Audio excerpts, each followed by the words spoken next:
Primero, muchas gracias por habernos recibido. ¿Hubo ocultamiento o manipulación de datos que le hicieron sentir al público o a la opinión pública chilena que estábamos mejor de lo que estábamos de manera deliberada? No. Yo creo que eso es bien importante aclararlo y le agradezco la pregunta. En primer lugar, yo creo que ningún sistema en el mundo estaba preparado para manejar la información y el proceso de toma de decisiones para acompañar la pandemia de COVID. En segundo lugar, las enfermedades infecciosas en general tienen notificación obligatoria.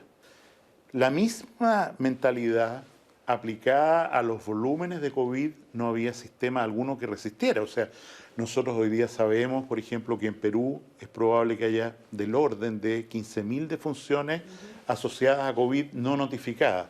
Uno dice, ¿ese gobierno está mintiendo? No, no tienen cómo saberlo.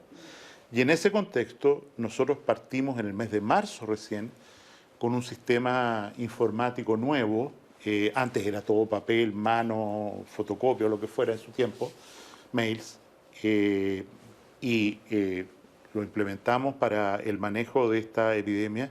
Y yo diría que el sistema informático para tener los datos fue capaz de manejar volúmenes pequeños de información. ¿Y qué es lo que hicimos? Tuvimos que suplir la información, no poner un sistema paralelo. Contando con Epivigila, ¿qué más podemos agregar? Y por eso las alzas de los casos o de los fallecidos en su momento, en el sentido de que, por ejemplo, para los casos empezamos a implementar laboratorios de PCR, hoy día son 145 a lo largo de todo el país. Entonces, todos los laboratorios todos los días tenían que informar sus pacientes con PCR positivo, negativo, con sospechoso. Y nos encontrábamos que entre el 20 y el 25% de esos pacientes que se habían hecho exámenes por PCR COVID no estaban en Epivigila. Entonces tuvimos que sumar las dos informaciones para producir una mejoría de la información respecto a los fallecidos. Y nosotros nos encontramos con que la información de los fallecidos estaba en la plataforma de Epivigila y era completamente incompleta. O sea, muertos que no estaban muertos, vivos que en realidad habían fallecido, reportados 2 veces, etc.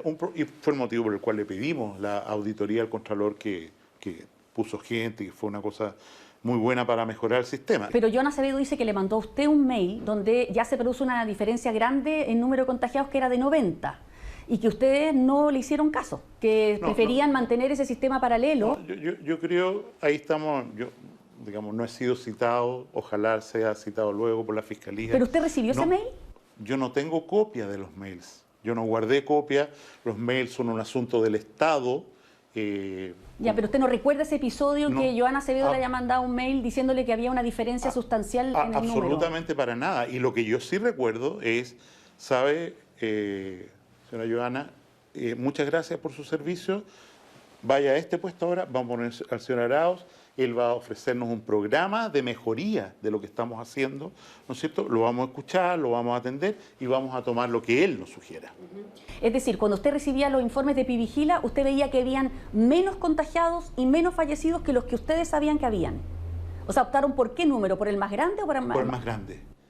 Corregimos siempre hacia el más grande y quiero ser claro que la información que recibíamos de Epivigila, que se manejaba a través de la Subsecretaría de Salud Pública, en realidad era, por ejemplo, a mí no me llegaban todos, pero recuerdo algún mail donde me decían, esta es la lista de fallecidos, aquí están los certificados de función, pegados, digamos como, ¿cómo se dice?, adjuntos, alguien, ¿no es cierto?, en la subsecretaría, en el gabinete, tenía que revisar eso para ver si realmente era correcto o no correcto. O sea, el sistema era extraordinariamente precario y a pesar de ello pudimos tomar decisiones, ¿no es cierto?, que creo que fueron las adecuadas para limitar el impacto de esta pandemia, lamentando sobre todo los fallecidos, adultos mayores que tuvimos en el país en un momento determinado y que afortunadamente ahora tienden a disminuir. O sea, no hubo un sistema de conteo paralelo, sino... No hubo un sistema de conteo paralelo.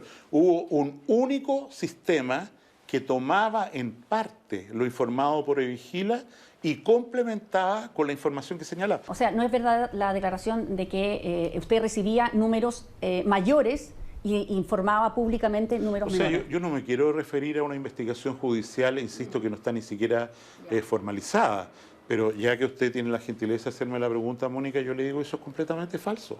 ¿Qué tuvo que ver su carácter? El presidente Sebastián Piñera dijo en una entrevista en La Tercera que usted era huraño y autoritario en relación a su personalidad como ministro de Salud. ¿Qué habrá tenido que ver su personalidad con el hecho de que a lo mejor usted dijo la información del DEIS no me parece adecuada y voy a inventar otra? No, Mónica, no insista. No había información del DEIS respecto al carácter. En el mes de marzo todavía se burlaban de mí. Que por qué se me ocurría que la gente tenía que usar mascarilla, que esto era una exageración, que era para que el plebiscito de abril no se ocurriera, era todo un invento político. Entonces, en ese clima, cuando uno quiere que lleguen los respiradores que nos los están guardando en alguna bodega por alguna parte, cuando quiere que lleguen las mascarillas para el personal, cuando necesita las Fuerzas Armadas y de orden para hacer las medidas, cuando necesita la confianza ciudadana, para que la gente de motu propio, porque ponerle un carabinero, un militar acá, no se puede. La gente de motu propio tiene que decir, voy a usar mascarilla, voy a hacer esto, me voy a lavar las manos, voy a tomar distancia social. Hoy día nos parece una cosa razonable, pero en el mes de marzo esto era una locura completa. Y en ese sentido, yo creo que yo era la persona adecuada para actuar con muchas decisiones. Yo le digo, ¿cuándo había ocurrido que el ministro de Salud decía, saben, señores del sector privado de salud, ustedes olvídense, nosotros estamos a cargo. Dependen todos de nosotros. Y nosotros vamos a decir cuándo les pagamos. A la clínica, no voy a nombrar ninguna, a una clínica del sur de Chile dicen, no queremos, olvídate, sale de tu pega, te vamos a mandar un interventor. Un ex ministro, un ex subsecretario, le encargamos, va a las clínicas a decir dónde están las camas, por qué me esconden los respiradores. O sea, esta fue una tarea titánica. La preocupación por la logística de los respiradores, la guerra a los respiradores, alguna vez se publicará, fue una cosa terrible. O sea, lo peor... Se necesitaba un ministro con carácter, dice usted. O sea, se necesitaba un ministro que fuera realmente a las patadas de los caballos. Yo mismo personalmente fui a las bodegas de muchas empresas farmacéuticas y de insumos en Chile a decir dónde están los respiradores, por qué los esconden, por qué nos están cobrando esto. O sea, fue una pelea durísima. La querella judicial que está en su contra es por denegación de auxilio.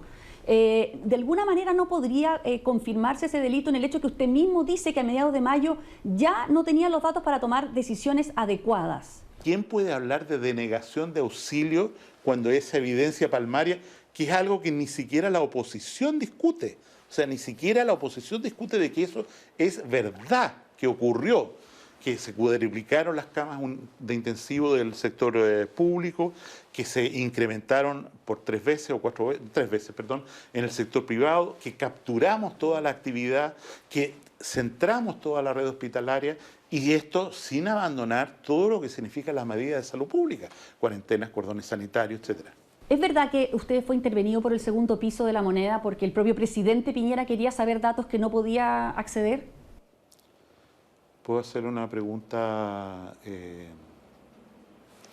así como con curva? Sí. ¿Usted cree que eso es posible conmigo? Yo se lo pregunto a usted si fue verdad lo que se dice que ocurrió. No, pero usted que me conoce, ¿usted cree que es posible que alguien diga te voy a intervenir y yo no presente la renuncia inmediatamente? Es imposible. Imposible. Y ese es uno de mis problemas de carácter. Y por último, estamos en octubre, un mes trascendental para la historia de Chile porque se va a producir el 25 de octubre un plebiscito. ¿Usted va a votar rechazo o apruebo? Yo voy a votar desde luego por aprobar un cambio a la nueva Constitución y porque la instancia que construya un nuevo documento constitucional sea una asamblea constituyente sin parlamentarios, no mixta. Quizás por lo que los parlamentarios lo están acusando hoy en día. No por eso, es una decisión tomada de mucho antes. Es porque como las reglas de decisión para la nueva Constitución van a tener que ser tomadas con acuerdo de 2/3, a la hora de corregir o mejorar la situación de representación parlamentaria. Hago una pregunta, alguien dice en la Asamblea ahí, yo creo que es mejor que tengamos un parlamento unicameral, o que los diputados, en vez de ser 150, como acaba de ocurrir en Italia, sean 90. Con 50% parlamentario va a haber un problema. Y el segundo problema muy serio, que es un síndrome de pato cojo grave, es que si el 50% de los parlamentarios, vale, si tenemos en una asamblea de 180, 190 personas, que 90 son parlamentarios, el país se va a paralizar. ¿Quién va a legislar? ¿Quién va a tener tiempo para discutir las leyes? ¿Qué va a pasar con las comisiones investigadoras, con las acusaciones constitucionales? Vamos a paralizar el país durante un año y medio en que el Congreso no va a poder sesionar. Muy bien. Muchas gracias, exministro Mañalich. Muchas gracias a usted, Mónica, que esté muy bien.